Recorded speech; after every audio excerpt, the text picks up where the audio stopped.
Hey guys, and welcome to Red Devils United. Thank you for joining me. My name is John, and this show is about the biggest game of the season. It is Man United versus RB Leipzig in a Champions League crunch match that will determine whether or not we get to watch Man United in the group phase, or knockout phase, of the Champions League, or whether we have to sit through dire Thursday nights and suffer the insufferable banter of other fans while we kick the ball about in the Europa League. This is a huge night for Manchester United, and we are going to talk about the team news. We're going to talk about the game itself. Unfortunately, yes, we are going to dip into the Pogba conversation and his moronic agent, which we will cover. But for now, it's all about this man, Ole Gunnar Solskjaer, Man United. Every time I see our group, I see us sitting top of the group, but I don't know why, because Paris Saint-Germain did beat us by more than we beat them. So unless this goes by goal difference and we're just top because of the alphabetical letter M, but if it goes on head-to-heads, then Paris Saint-Germain are ahead of us. So we are showing as top at the moment, but it's all about Ole, and it's all about the third place, but basically giant top, RB Leipzig, who we did hammer 5-0.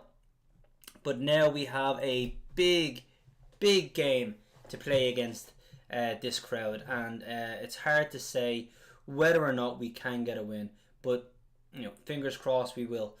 Guys, thanks again for joining. As always, please like, subscribe, help grow the channel, and we can look to try and build a decent fan base to have a lot of banter and a bit of chat and enjoy the season together as it goes on. Again, this is Man United versus RB Leipzig, and it is a big game. If you're in the chat and you're watching live, please let us know what you think.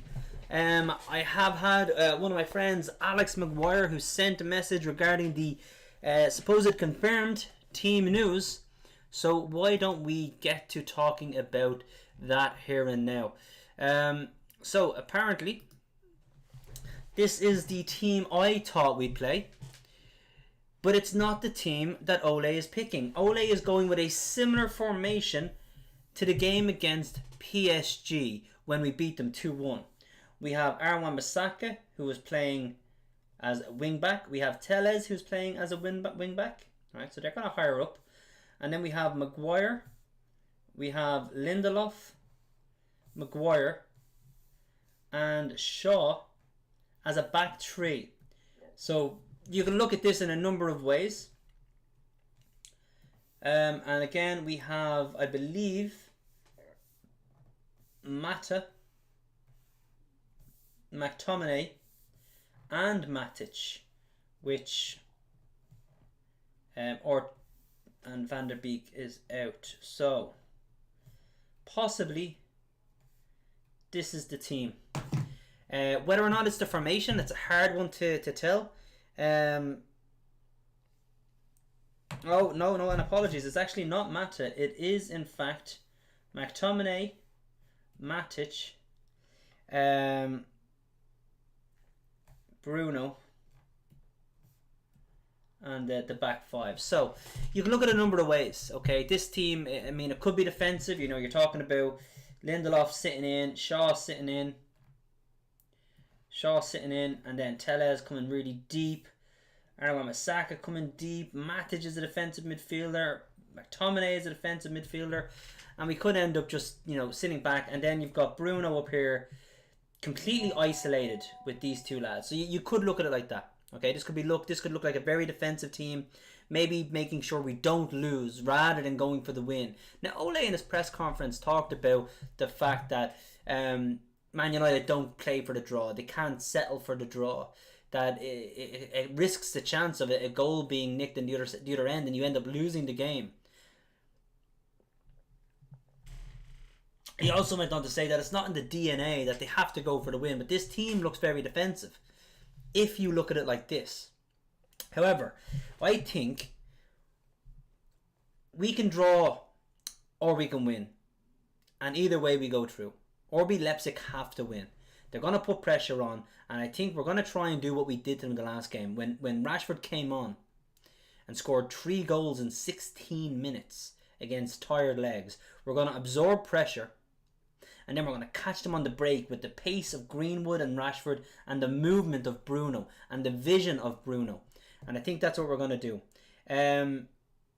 I don't think it's going to be this deep as well. I think we will get Aaron Wan-Bissaka just up a little bit, and I think we will get Telles up a lot. He'll probably be further up. Okay, and McTominay and Matic will probably sit like that. McTominay a little bit ahead of Matic, but not so far. I'm going to bring that out because it just looks completely out of balance. More like this. And again, I think, Greenwood out wide, Rashford out wide, hitting the channels, and us catching them on the break. It is a counter-attacking team. Defensive, maybe, but it's counter-attacking. Because if we get the ball and we run up, then we could be looking at a lot of players in their half. Okay? With Shaw, Maguire, and Lindelof's just sweeping up at the back. So it could be very, very attacking if things go our way. But when they don't, McTominay gets back into position, Telles gets back into position, Aaron Wan-Bissaka gets back into position, and our centre halves, they all just tuck in a little bit. So it does give us protection. Remember, we draw, we're true. We win, we're true. And while this team is set up, I think, to not lose, I think it is set up to counter-attack and win by a decent margin. That does depend on a lot of things going our way. I mean, we've seen the majority of matches we play away from home, we go behind, and it's an absolute fucking nightmare. Southampton, we were actually really good for 20 minutes, and we find ourselves down from a corner 2-0 with an unstoppable free kick. Then we go in at half time, we come back out, boom, Cavani comes on, sets up a goal, scores 2 himself, we win 3-2. West Ham, different story, absolutely dreadful for 45, 50 minutes, 60 minutes nearly. Dreadful. But Bruno comes on, Rashford comes on, Pogba ups his game, and all of a sudden, we start winning. And we go 3-1. That's 6 goals in the last 2 games from behind. 6 goals in 2 games, it's not bad. And if you look at, you take the PSG game out, we've won, I think, I'm not sure in regards to our results, but, Everton, West Ham, I think Brighton, West Brom, obviously then the Istanbul game, we got a win.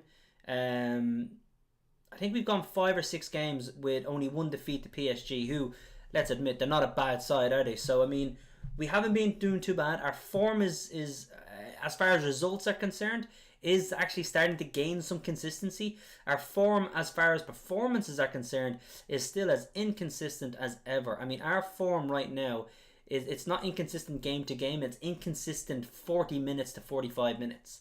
I mean, 45 minutes of absolute rubbish, and then 45 minutes of, where were you in the first half? Goal, goal, goal. Unbelievable. And really enjoyable, but the stress levels it's causing me is just nonsense. So we need this team to not go behind and to get a win. That's exactly what I'm looking for in today's game. Guys, what do you think of the lineup? This was sent to me by Alex Maguire. It may or may not be correct. I trust that it is. It looks like it would be. It does look a similar formation to what we played against PSG in the game we won. And not only won, but won well. We should have beaten them by a lot more. So I'd love to know what your thoughts are. Put them in the chat box and we'll have a little conversation back and forth in a moment. Now, just bear with me there.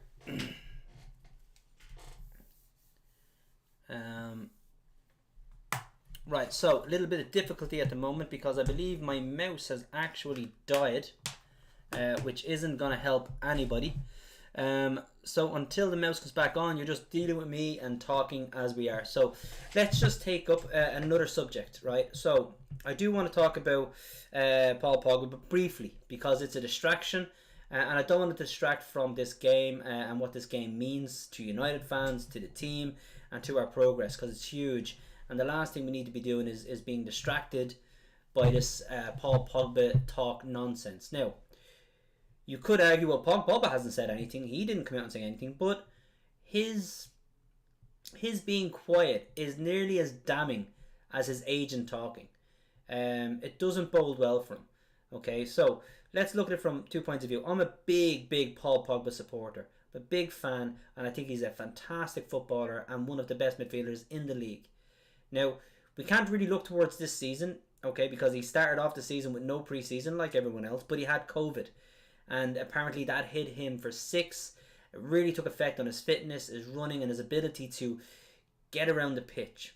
Okay, he has had, however, some good performances throughout this season, but our season is only young. It's 10 games old, and he scored a cracker against West Ham, and apparently feeling a lot more like himself. Okay, so we're not going to look at this season as far as his form is concerned because we have COVID just getting in the way. Last season, we can't really discuss last season. He missed half of it. Okay, but the half he did play, we went on a 20-game unbeaten run. Yes, Bruno Fernandes came in January, and since Bruno Fernandes came in, Man United have won more points than every single team in the league from the end of the transfer window in January to today, right now.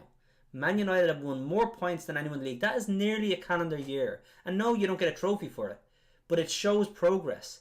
It shows that the 26-point gap that Liverpool created in the first half of last year, that 26-point gap that they created, has now been shrunk to close to nothing.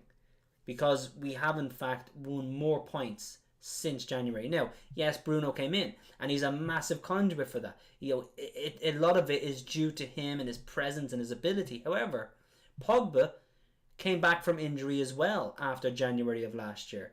And him coming back coincided with Bruno coming into the team, and together they actually played really well. So Pogba was really good last season for the half of the season he played. But the season before that, the last time he had a full season of football, he scored 16 goals. Okay, 11 of which are from open play. Right, but 16 goals. He had more goals from midfield, from central midfield, than every central midfielder on Liverpool combined. Now, yes, that's because Liverpool's midfield aren't really there to score goals or even create goals. Their assists come from their fullbacks, and their goals come from their top 3. Okay, but Paul Pogba scored more goals than any of them combined, more assists than any of them combined. But as I've said, their team is about running around, energy, closing down, tackles. Paul Pogba had more tackles than Henderson. He had more tackles than Milner. He had more interceptions than Fernandinho for Man City, whilst scoring more goals, whilst getting more assists, whilst having completed more dribbles than Mane. Okay, you don't do that unless you are absolutely brilliant. Now, in that team, he's surrounded by Pereira and Mata and Lingard. Okay, he doesn't have what you would call a lot of support. There was no Greenwood. Okay, he had Zlatan, I guess, and Martial was, well, Martial was Martial. He was hot and cold, so he had very little support. But he was the driving force behind that team winning, I think, 2 trophies and coming second in the league. Okay, 16 goals. I think it was 9 assists, but more than any of the top midfielders, maybe with the exception of Kevin De Bruyne. He was phenomenal in his last full season. Right, so I'm a big supporter of Paul Pogba, and I think he's a great footballer. But the nonsense that follows him around has been massively distracting. And it doesn't seem like he wants to be here. When Paul Scholes played midfield, we didn't hear about him wanting to leave every 2 months. When Roy Keane played for United, yes, you'd hear about contract negotiations, but you never heard about him wanting to leave. You never heard him talk about other clubs. Even David Beckham, who obviously left and went to Madrid, it was due to a conflict between him and Fergie. But for, I don't know, 6-7 years, there was never talk of him leaving, even though he was one of the best right wingers in the world. Ryan Giggs, I mean, there was talk of him going to Inter Milan, I think, once in his entire career, and that was only due to maybe a bad set of form. I mean, these players that built United to what it is from what it was in the early 90s and 80s. They won 13 league titles, not between them, but literally.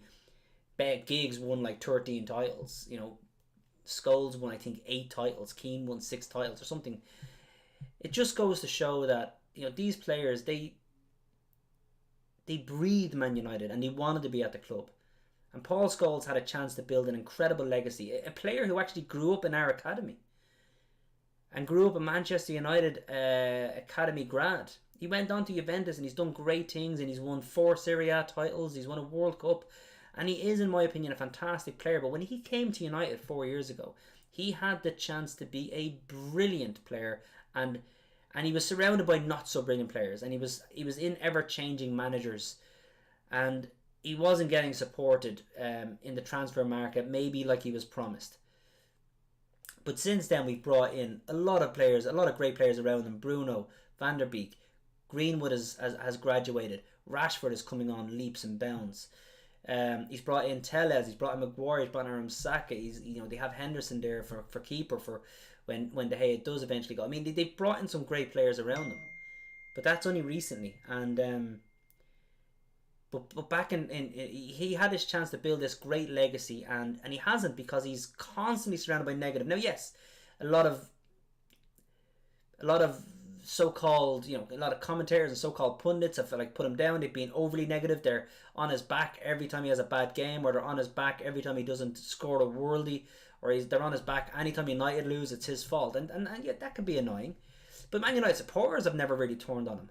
I mean, a lot of supporters, they'd be questioning maybe, but they'd never turn on him unless he does exactly what he's been doing, which is flirting with Real Madrid. His agent coming out saying he's not happy, he's going to leave.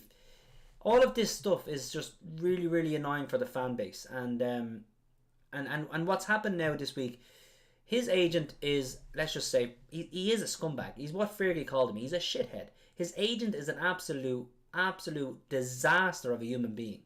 He is only about himself, and he's only about money. He's only about getting players and moving them on from club to club so he can collect a big paycheck. He doesn't care about the players, so that makes me wonder, how stupid is Paul Pogba to have this fat fuck actually representing him? Because he doesn't care about him, he just cares about the money.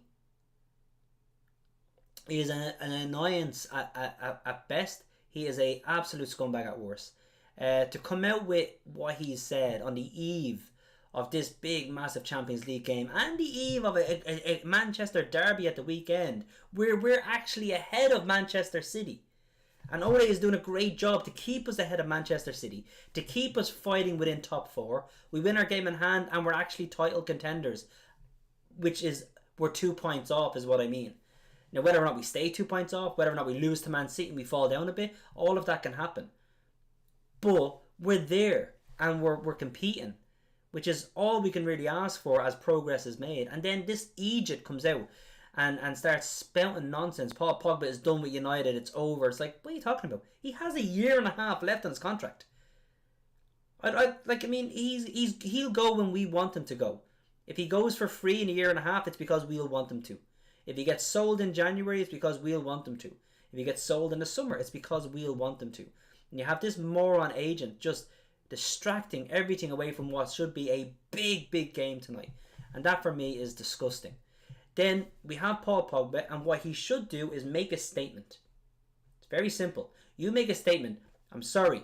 I apologise for my former agent who misspoke, and I am fully dedicated to the success of Manchester United, and I am fully focused on today's big game for this club to ensure Champions League knockout stages. That's it. Twitter statement, whatever you want, official news statement, doesn't matter. You apologise for your former agent and you move on. Okay? Now, to do that, you have to sack him, because you should sack him. Because if he said what he said without your go-ahead, without your approval, you should sack him. And if he has said what he has said and you knew about it and you have okayed that, you have rubber stamped it and have refused then to speak, then you are just as complicit in this nonsense. And I'm sorry, but as Pogba's biggest supporter and someone who thinks he is a great player, you also then have to go. If you do not come out and clear up your agent's comments or fire him, then as great as you are, we have had better and we will have better. Okay? David Beckham, Roy Keane have all come and gone. Ronaldo, the greatest player the world has ever seen on his day, has come and gone. Maybe he'll come back. So better have come and better have left. It's not a big deal. No one player is bigger than the club, but I'm sick of the distractions that you're causing. It is not worth it. Okay, so we have good replacements. Bruno, Van der Beek. What we could do is we sell Pogba, we take the money, we get rid of the distraction, rid of the negativity, and then we buy a brilliant defensive midfielder and put the money again towards an attacking right-sided player like Sancho or something to that extent. That's my 2 cents. I think his agent, who I'm not going to name, is an asshole, and I think Pogba needs to come out and clear up the comments. I think he needs to come out and reprimand his agent, if not fire him. And if he doesn't, then I think he also needs to leave. And that's coming from somebody who has been a big, staunch supporter of Pogba. And will continue to be so. When he moves on eventually, I will watch him and hope he succeeds at other clubs, as long as it doesn't interfere with our success. I always do. When Beckham went, I wanted him to do well at Madrid and AC Milan and LA Galaxy and PSG.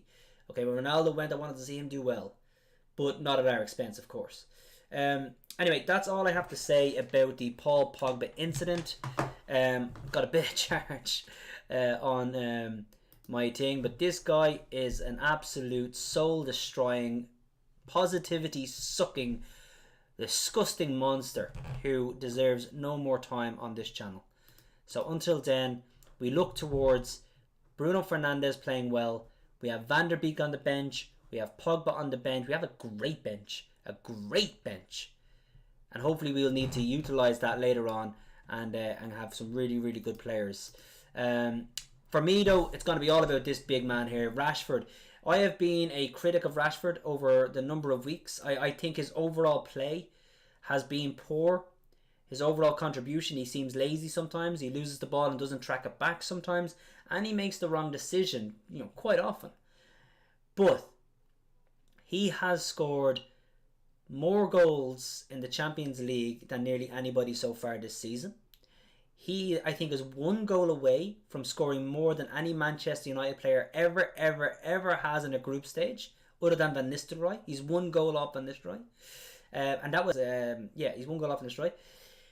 And he's doing phenomenal in the league for stats. His assists and his goal contributions for the last 2 years actually are more than Mane, they're more than Son, they're more than Kane, they're more than nearly any player you pit him against. He has done phenomenal over the last 2 years. His assists and goals combination is incredible, and even though his overall play for me has been a bit poor, his confidence does seem to be improving a lot. I mean, he is taking on players, he's beating players, and more importantly, he's scoring goals. He missed a chance against West Ham to make it 2-1, hitting the post.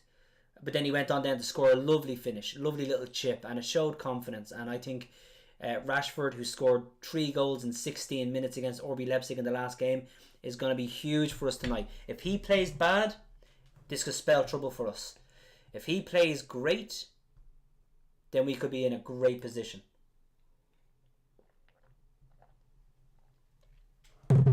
Guys, let us know what you think. And whether or not you want to see Rashford have a great game.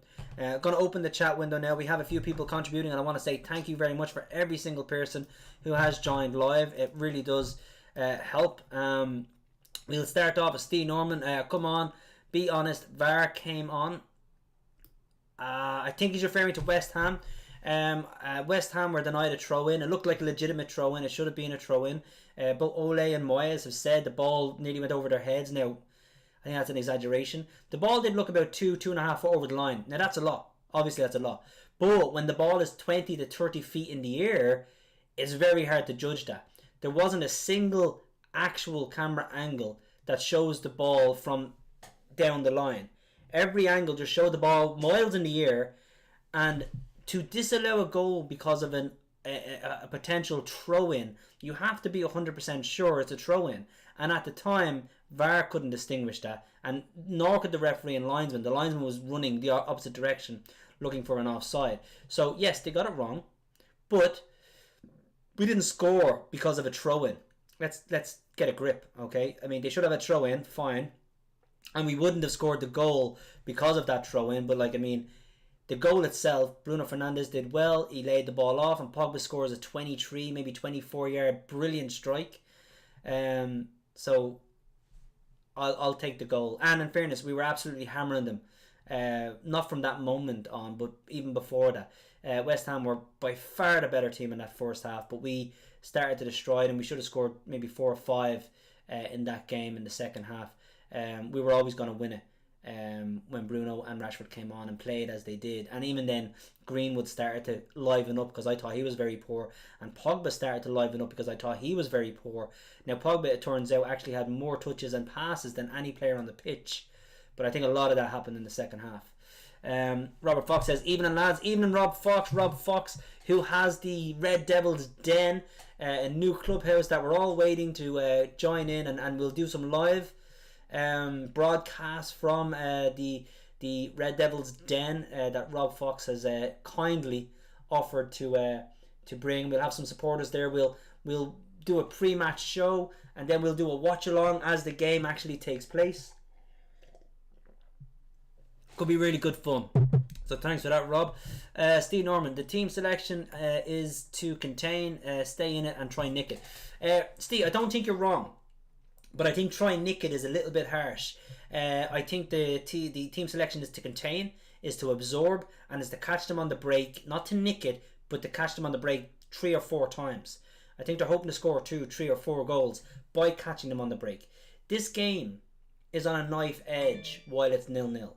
But if we catch them on the break once in the first half, or once in the 50th, 60th minute, then all of a sudden RB Leipzig have no choice but to throw the kitchen sink at us. And when they do that, they are going to be so open, we should get 2, 3 and 4 goals. But the really important part is the first goal. So I do think we're going to sit back. I do think we're going to contain. I do think we're going to try and stay in it. And I do think we're going to try and nick that first goal. But beyond that, then I think if we can nick that goal early, we'll then nick a second and a third and a fourth and really kind of beat them. If we concede first and they then stick 11 men behind the ball, we could find things very difficult. But that's when hopefully we turn to Pogba and Van der Beek and Mata and a few of our other creative players on the bench.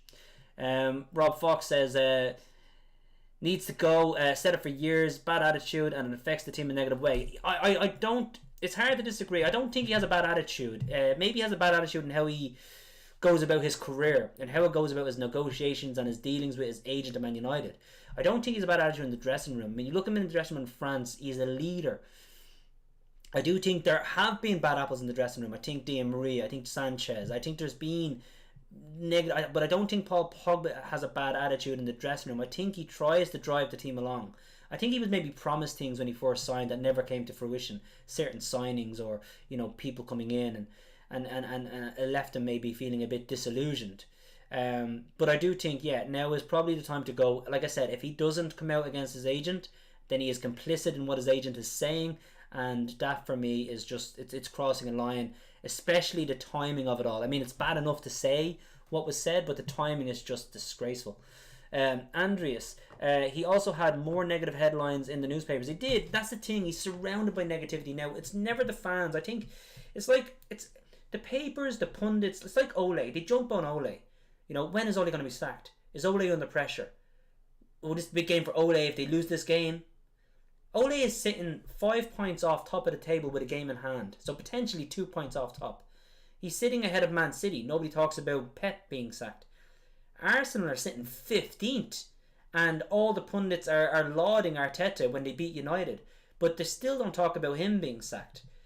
So there does tend to be a lot of negativity around United that's sometimes undeserving. I think Ole, it's okay to have question marks against you, especially if you lose or you're going behind a lot. But they've gone behind 5 or 6 times in away games and they've won every one of them. Ole created a brand new club record for consecutive away wins. That's in the history of the club. No manager in the history of the club had as many consecutive away wins as Ole just provided. He is doing good things. The team, like I said, I wanted them to be in the top 4 this year.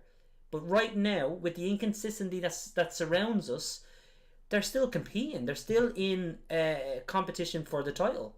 Now, until we fall 6, 7 points behind with the same games played, then maybe we're not in contention anymore. But right now, we're in contention.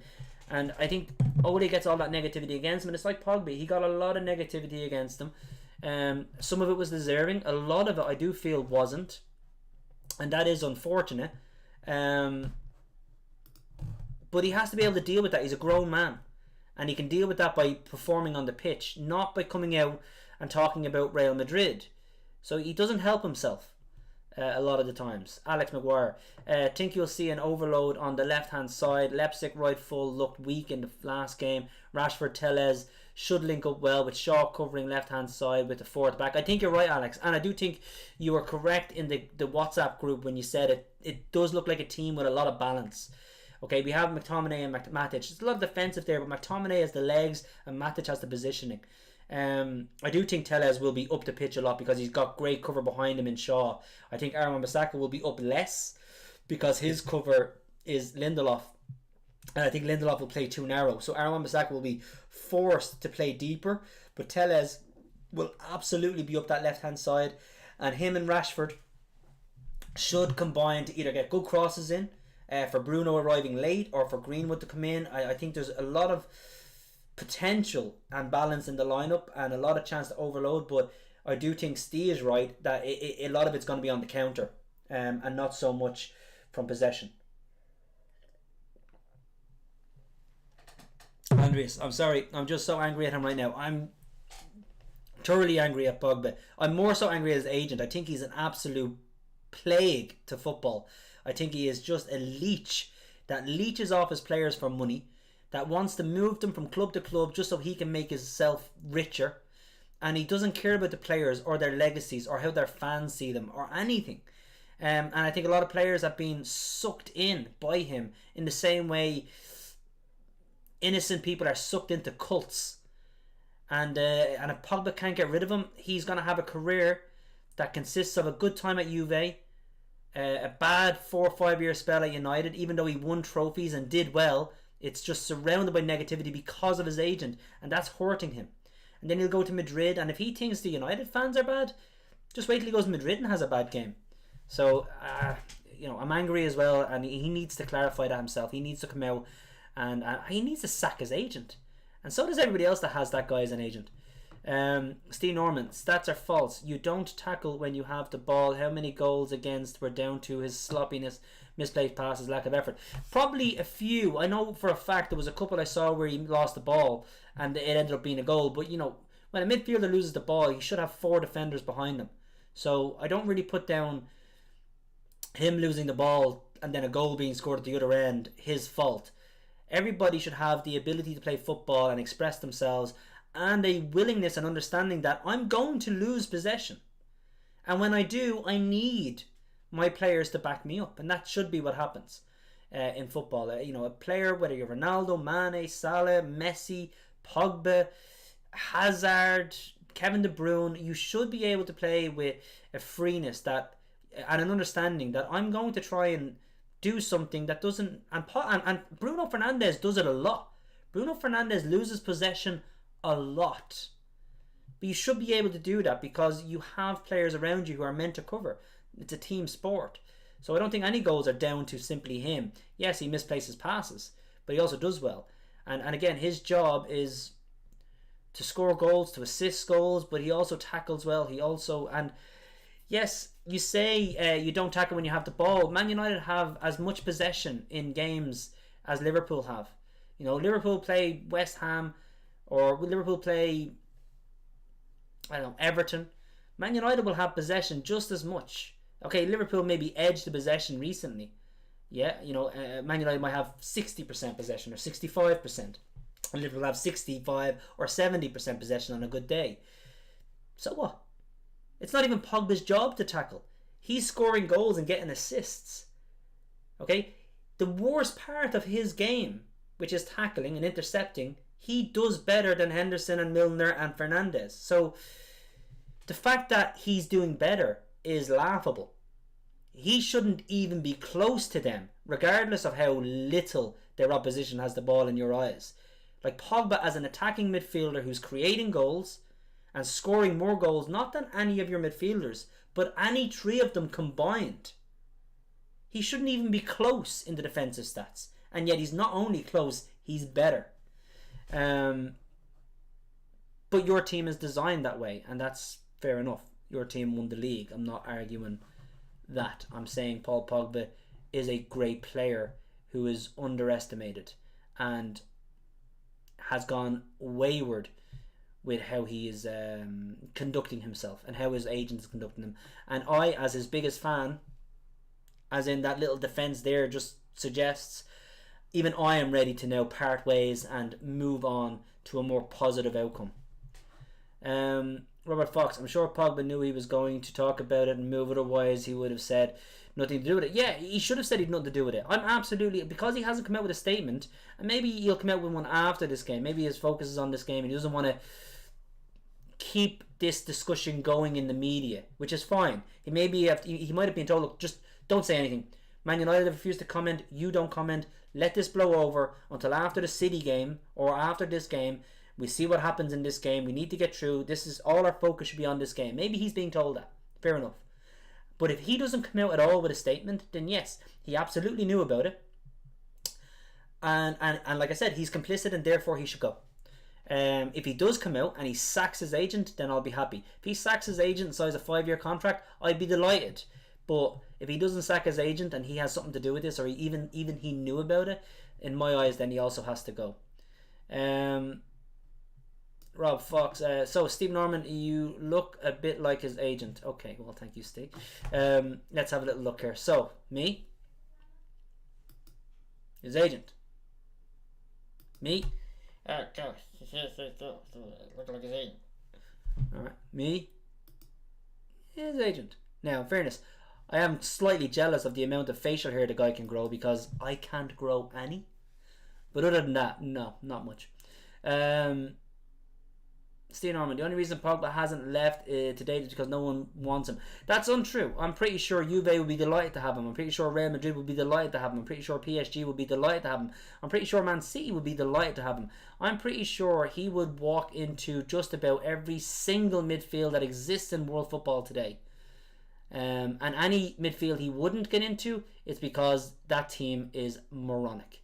Literally, great midfielder who, if he's happy, if he's in the team he wants to be in, I think will be world class. And if he leaves United and goes to Juve or goes to Real Madrid or goes to Barcelona or goes to wherever, once it's not an English side, I hope he does well. But yeah, to say nobody wants him is just you being a Liverpool fan and bantering. Rob Fox, on a positive note, we look good at the moment. We look good at the back now. What do you think? Maguire has his head sorted. Yeah, I think Maguire's form has improved a lot since October. I think he's done really, really well in games. However, we're still conceding. We're still going behind in like every away game. Another goal from a corner against West Ham. Granted, it's not really Maguire's fault when they scored from it. Like, the corner against West Ham was Martial's fault. I mean, the chap was meant to be monitoring the front post, and when the ball's coming in, as a striker, you'd think he could judge the flight of a ball, but the ball's coming in and he runs 4 feet forward and gets caught under it like a fucking idiot. So Martial was at fault for the goal against West Ham, not Maguire's fault. 2 goals against Southampton, right? One's a free kick, you can't stop it. That's Fred's fault because he gave it away. And then the corner, maybe it's Rashford's fault, but there's a bundle of players at that front post. De Gea can't get near it. It's a good header. It's a great delivery. And we all know what the Southampton player can do with deliveries. But it's really hard to fault Maguire for the goals that have been conceded. I would fault our defence for the number of chances we're conceding. I still think we concede too many chances. I think we concede too many corners. And considering we're so bad at corners, we really, really should be trying to not concede any, because at this point in time, for me, conceding 3 corners is basically giving away 1 goal. We're not good at them. I think we've had 54 corners and we've scored 1 of them. That goes to show how bad our players are at winning headers from corners. So from a defensive point of view, why risk it? Stop giving away corners. But yeah, Foxy, I think the defence is a lot better than it was, and I think in open play, like you're saying, in open play we're dealing with teams. We're dealing better against teams. We're conceding maybe fewer mistakes. I think Lindelof's improved. I do think Maguire's improved. obviously teams will concede chances. That that's football. If you were a team that didn't concede chances, then you'd win everything every time. It just doesn't exist. But yeah, they've got a lot better, and hopefully they can build on that because they're going a lot better going forward. I mean, I don't want to add it up in my head at the moment, but 6 goals in 2 games is pretty good. I'm not sure the other games that happened off the top of my head, but we're scoring a lot. We just need to keep defending, and we need to do what you're saying there. In open play, we're going to be absorbing a lot of pressure from RB Leipzig, so fingers crossed we can absorb that without giving away a goal, because if we give away a goal and they get to plant 11 men behind the ball, we're going to have a horrible night. But if we score the first goal and they have to come out, it's going to leave so many gaps that we could have a great night and a really, really good night as fans watching a game of football. And that's what I'm hoping for. And again, a lot of it is going to come down to this man. A lot of it's going to come down to Rashford and whether or not he's deciding to play today. Just want to thank Rob Fox, thank Stephen Norman, and Andreas, as well as Alex McGuire, all for kind of joining in on the open chat. I really appreciate it. I know Alex McGuire has an Astro Park game to go to and play in 10 minutes. So again, thanks Alex, do appreciate it. Enjoy your game. I hope you get a win, or I hope your team wins, and then you get to come back and watch the match, and hopefully by the end of that game you will have seen that Man United are through to the knockout stages. But right now I'm nervous, I'm apprehensive, I don't know. Rob Fox says, come on United, enjoy the game. Look, it's 15 minutes. I'm going to watch some of the build up, so I'm going to leave it at that. I want to say thanks again everyone who joined live. I do appreciate it. I want you to like and share the page and help grow the fan base, grow the group of people. We're all just here to chat about football. Fans of any team, obviously it's a United page, but fans of any team are welcome. Banter us. There's going to be plenty of opportunity for that, God knows. We'll have a bit of fun, respectful fun, it'll be good. And maybe hopefully some intelligent discussions. But enjoy the game, and thanks again. The Muslim boys will take the pitch with magic at their feet as the Reds go marching on. Glory, glory, Man United! Glory, glory, Man United! Glory, glory, Man United! As the Reds go marching on. This shirt belongs to you. Always has, always will. Chevrolet, proud supporter of Manchester United.